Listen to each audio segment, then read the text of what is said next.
Welcome to the Platform Engineering Playbook podcast, where everything you hear is built, reviewed, and improved by AI, by me, and by you, the listener. This show keeps me, and hopefully you, up to speed on the latest in platform engineering, SRE, DevOps, and production engineering.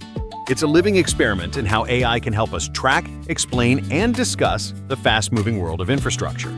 Every episode is open source. If you've got something to add, correct, or challenge, head to platform-engineering-playbook.com. You'll find all the content and a link to the GitHub repo. Open a pull request, join the conversation, and make the playbook smarter. Let's get into it.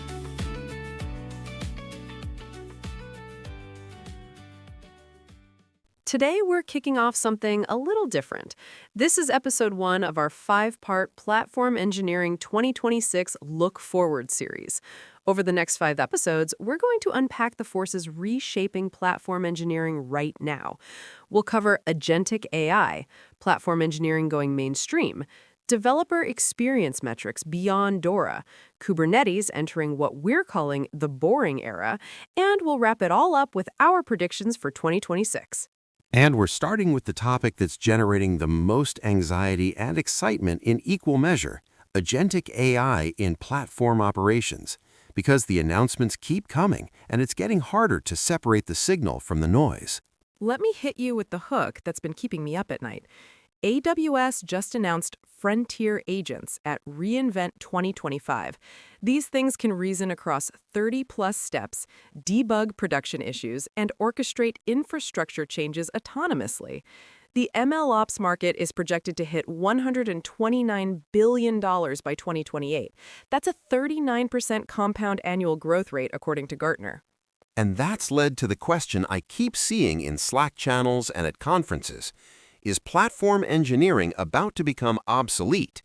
Right, because if an AI agent can debug Kubernetes networking issues, correlate logs across 50 microservices, and execute runbooks autonomously, what exactly are we still here for? Here's what we're going to do today. By the end of this episode, you're going to have a framework for which platform tasks you should delegate to AI agents, which ones you should augment with AI, and which ones you absolutely need to guard. No hype, no fear-mongering, just a practical strategy for 2026. So let's start with the most important question. What is Agentic AI actually? Because I think there's real confusion about what separates an AI agent from a chatbot with API access. The key distinction is autonomy. A copilot suggests next steps and waits for you to execute. An agent takes action. It's the difference between GitHub Copilot saying, here's the Terraform code you might want, versus an agent that detects a security group misconfiguration, generates the fix, tests it in a staging environment, and opens a pull request without you touching a keyboard. And the architecture behind these agents has gotten surprisingly sophisticated. AWS Frontier Agents, for example, are built on 3 core components: a reasoning engine, tool use capabilities, and memory. Let's break that down because it matters. The reasoning engine is typically a large language model, something like Claude or GPT-4, that can plan multi-step workflows. It looks at a problem like service latency increased by 200 milliseconds and generates a diagnostic plan. Check recent deployments, analyze APM traces, correlate with infrastructure changes, test database query performance. Tool use is where it gets operational. The agent doesn't just suggest kubectl commands, it executes them. It has access to APIs for your observability stack, your CI/CD pipeline, your infrastructure as code repos. It can run Datadog queries, execute Terraform plans, restart pods, update configurations.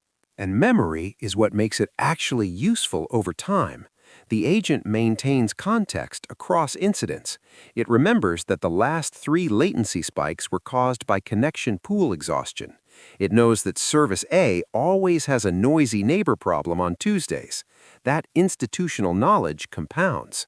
Okay, so that's the architecture. But where are these agents actually delivering value right now? Because I want real examples, not vendor promises. Netflix published a detailed engineering blog post about their AI-powered incident triage system. They're using agents to analyze incoming alerts, correlate them with recent deployments and infrastructure changes, and automatically classify incident severity. The result? 40% reduction in mean time to resolution. How does that work technically? The agent ingests alerts from their monitoring stack, pulls recent deployment metadata from Spinnaker, analyzes error rates and latency percentiles from their observability platform. It uses pattern matching to identify if this looks like previous incidents. If it matches a known pattern, it suggests a runbook. If it's novel, it escalates to the on-call engineer with all the correlated context already assembled. So the human still makes the final call, but they're starting from a much better position. Exactly. And that distinction matters, which we'll come back to. Uber has published similar work on autonomous remediation for common failure modes, cache expiration issues, connection pool tuning, traffic routing during partial outages. These are scenarios where the remediation is deterministic once you've identified the root cause. Log analysis is another sweet spot.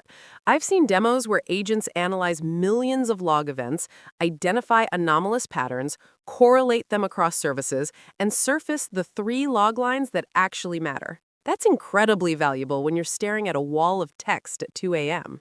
Honeycomb released research showing that AI-assisted debugging reduces the time from alert to root cause identification by about 60%. But here's the nuance. That's time to identify the cause, not time to fix it. The fixing still requires human judgment in most cases. What about cost optimization? Because that's a high-volume, pattern-matching problem that feels like an agent's dream scenario. That's absolutely happening. Agents continuously analyze resource utilization, identify right-sizing opportunities, detect idle resources, recommend reserved instance purchases. The key is that these are recommendations, not automatic changes. You still need a human to understand the business context. Maybe that oversized database instance is intentional because you're expecting Black Friday traffic. And that brings us to the part of this conversation that I think is underrepresented in the hype cycle, the hard limits. Because there are categories of platform engineering work where AI agents are not just limited, they're fundamentally the wrong tool. Let's start with architecture decisions. Can an AI agent help you evaluate whether to adopt Istio versus Cilium for your service mesh? Sure, it can summarize the technical differences, generate comparison tables, even benchmark performance. But can it weigh the political reality that your networking team has deep Envoy expertise, or the long-term strategic vision that you're moving toward eBPF native tooling, or the fact that your VP hates Istio because of a bad experience at their last company? That human context is invisible to the agent, and it's not a training data problem. You can't encode organizational politics and long-term vision into a model. Novel failures are another hard limit. AI agents are trained on patterns from existing data. When you encounter a failure mode that's genuinely new, there's no pattern to match. I'm thinking about the kind of incidents that end up as legendary war stories. The time AWS S3 went down because of a typo in a migration script. The Cloudflare outage from a regex catastrophe. These are one-of-a-kind events. And multi-system reasoning gets really hard. An agent can analyze logs from one service. It can even correlate across a few services. But when you're debugging a performance issue that spans 50 microservices, 3 data stores, 2 message queues, and a CDN, that level of cross-cutting reasoning is still beyond current capabilities. Security judgment is where I get most nervous about over-relying on AI. Attack surface analysis requires adversarial thinking. You need to think like an attacker. An AI agent can scan for known vulnerabilities, sure, but can it look at your architecture and identify that the combination of your service mesh sidecar injection plus your init container pattern creates a privilege escalation vector that's never been documented before? That kind of creative, adversarial reasoning is still a human skill, and the stakes are too high to experiment. And then there's human coordination, incident communication, stakeholder alignment, the judgment call about whether to wake up the VP at midnight. AI agents can draft the incident report, but they can't navigate the organizational dynamics of a major outage. There's this concept I've been thinking about called the last mile problem. AI agents can get you 80% of the way there on many tasks. They can assemble the context, suggest the solution, even execute parts of the remediation. But that last 20% requires human judgment, creativity, and context. And here's the kicker. That 20% that AI can't do is often 80% of the value. The insight that connects three seemingly unrelated incidents, the judgment call that prevents a risky change, the architectural decision that positions your platform for the next 5 years. So where does this leave us? Because I don't want the takeaway to be AI is useless or AI is going to replace us. Neither is true. There's a new role emerging that I think crystallizes where this is headed. Job postings are starting to appear for AI-augmented platform engineer or AI ops engineer. And when you read the requirements, it's fascinating.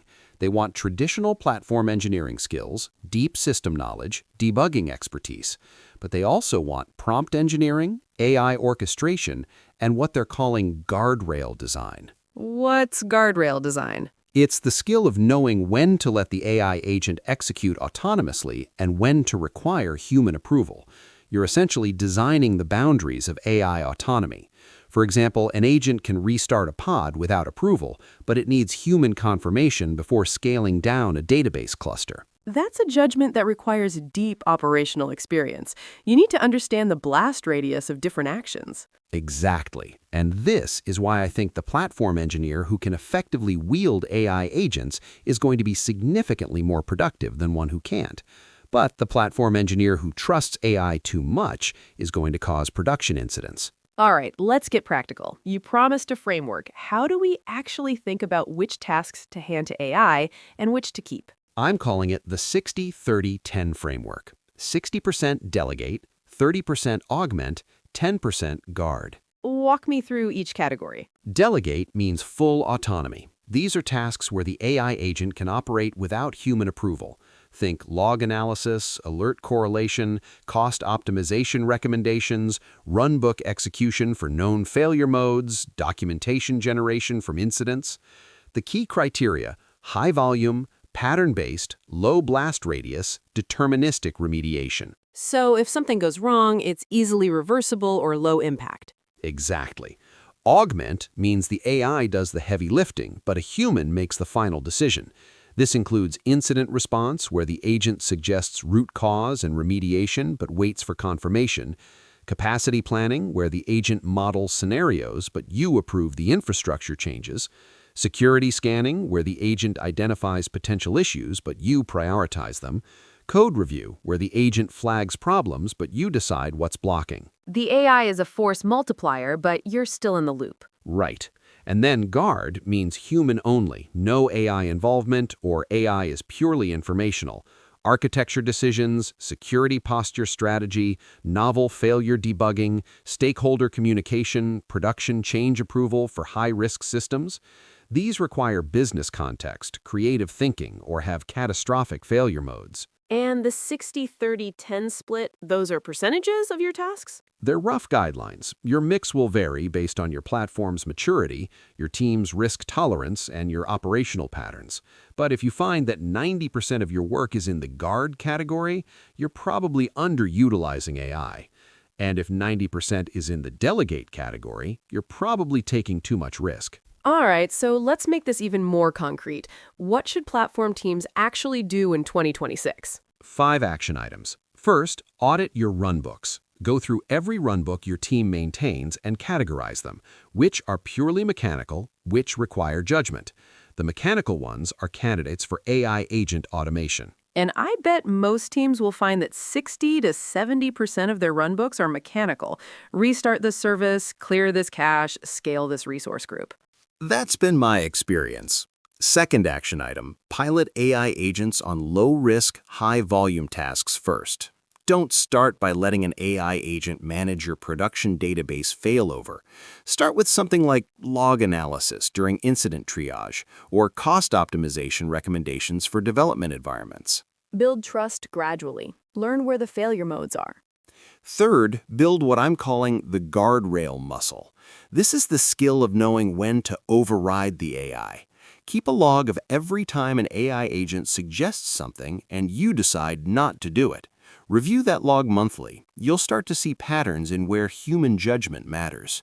That's actually a really good feedback loop. You're training yourself to recognize the boundaries. Fourth, invest in AI orchestration skills. This is prompt engineering for operations. Learn how to give agents effective context, how to structure tasks for autonomous execution, how to debug when agents make mistakes. This is becoming a core platform engineering skill. Are there resources for learning this? Because it's not like there's a Udemy course called Prompt Engineering for Incident Response. Not yet, but I expect there will be by mid-2026. Right now, it's a lot of experimentation and sharing knowledge in communities. The AWS documentation for Frontier Agents is actually pretty good. The Anthropic documentation for Claude's tool use is another solid resource. And the fifth action item? Track the last mile gap. For every task you hand to an AI agent, document where it hands off back to you. What's the last 20% that requires human involvement? Over time, you'll build a map of your platform's complexity that AI can't handle. That map is incredibly valuable for understanding where your irreplaceable expertise lives. And I imagine that map changes over time as AI capabilities improve. Absolutely. Something that's in the Augment category today might move to Delegate in 6 months as models get better. This isn't a set-it-and-forget-it framework. All right, let's zoom out. What's the career implication of all this? Because I know there are platform engineers listening who are genuinely worried about job security. Here's my take, and I think the data supports this. AI agents amplify the best platform engineers. If you're a senior engineer with deep system knowledge, strong debugging skills, and good judgment, AI agents make you absurdly more productive. You can manage larger platforms, respond to incidents faster, and spend more time on high-value architecture work. Because the AI handles the toil. Exactly. The job shifts from doing to orchestrating. You become an AI supervisor with deep system knowledge. You're the one who knows which tasks to delegate, when to override the agent, and how to debug when the AI gets stuck. But that also means the entry barrier rises, doesn't it? You need both traditional platform engineering skills and AI fluency. That's the hard truth. A junior platform engineer who can execute runbooks is competing with an AI agent that can execute runbooks faster. But a junior platform engineer who can design runbooks that AI agents execute reliably, who understands the guardrails, who can debug when the automation fails, that person is incredibly valuable. So the skill set is evolving, not disappearing. Right. And the engineers who embrace this shift are going to pull ahead of those who resist it. This is similar to when infrastructure as code emerged. The sysadmins who learned Terraform thrived.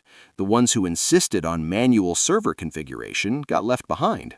Although I think the timeline is faster this time. The shift to IAC took 7 to 5 years. I think AI agent adoption is going to happen in 2 to 3 years.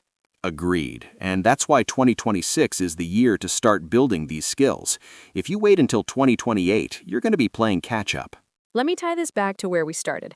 AWS Frontier Agents, the $129 billion MLOps market, the question of whether platform engineering is obsolete. What's the answer? Platform engineering is not obsolete. It's evolving. The platforms of 2026 will be managed by smaller teams doing higher leverage work. AI agents will handle the mechanical toil. Humans will handle the judgment, the creativity, the novel problems, and the orchestration. And the platform engineers who thrive will be the ones who understand where the boundary is, who know which tasks to delegate, which to augment, and which to guard. That's the framework. 60% delegate, 30% augment, 10% guard. Audit your runbooks, pilot on low-risk tasks, build the guardrail muscle, invest in AI orchestration, track the last-mile gap. I think what gives me the most confidence is that realization that the 20% AI can't do is the 80% of the value. As long as that's true, and I think it will be true for quite a while, platform engineers who develop deep system knowledge and good judgment are going to be in high demand. And AI agents make those engineers even more effective. It's a multiplier, not a replacement. All right, that's episode 1 of our 5-part Look Forward series. Next episode, we're tackling platform engineering going mainstream. We're going to talk about what happens when platform engineering moves from cutting-edge startups to enterprises, heavily regulated industries, and organizations that are a decade behind on their cloud journey. The patterns that work at a tech unicorn don't always translate. Looking forward to that conversation. Until then, if you're experimenting with AI agents in your platform operations, I'd love to hear what you're learning. The field is moving fast, and the best insights are coming from practitioners. The fundamentals remain constant. Understand your systems deeply, build robust automation, and know when to trust the machines and when to trust your instincts. AI agents are just the newest tool in that toolkit. That's it for this episode of the Platform Engineering Playbook podcast. Every topic, transcript, and summary you just heard lives out in the open at platform-engineering-playbook.com, where anyone can suggest updates or add insights through GitHub. If you've got thoughts, fixes, or new ideas, open a PR. And if you enjoyed the episode, rate us on your favorite podcast platform. We're always shooting for 5 stars. While you're there, give the project a star on GitHub. It helps others find and contribute to the Platform Engineering Playbook. This podcast is generated by AI, reviewed by AI, me and you, a community of engineers keeping our craft sharp. Thanks for listening, and see you next time inside the Platform Engineering Playbook.